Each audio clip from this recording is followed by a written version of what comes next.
15 minutes. So that's the widening of the Tabuk-Subang Legatas Road. And we will have two additional roads, Mr. President, and again, Senator Frank Drilon.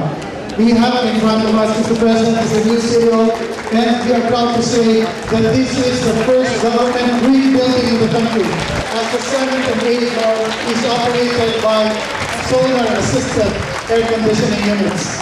And Mr. President, as a reply, as an answer to the call, 4,000 units of housing are going to be built in the city of Iloilo through, of course, the assistance of Senator Frank Drilon from your office, Office of the President, and of course together with the DSWD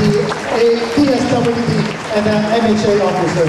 We also have programs for education, and that is the Technical Institute of Iloilo City, providing vocational and technical courses. Of course, we would like to thank Secretary Joel Villanueva, the Director General, for providing scholarships and funds for this program, sir.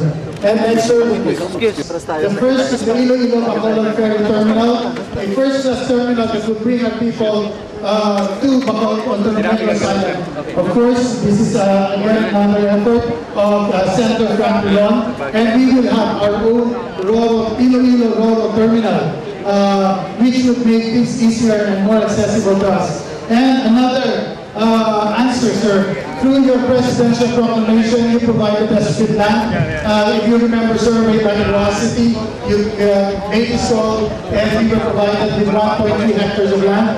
And we are going to come up with an Iloilo Green Malas Ferry Terminal. And this is again, sir, your private-public partner answer to your call for a private and public partnership.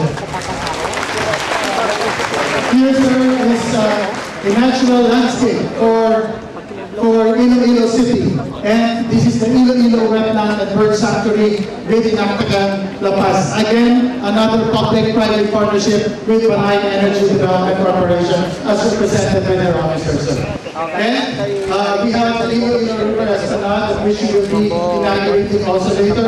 And for a longest time, sir, the Fort San Pedro City Wall was a natural, was a history and culture heritage center for Iloilo, and now it's also, it has underground restoration through the efforts of Congressman Jerry Cañas. And finally, sir, our heritage buildings are now being built. Again, another sample of the public and private partnership with the Iloilo City Heritage Council. We are rehabilitating and restoring all the heritage buildings.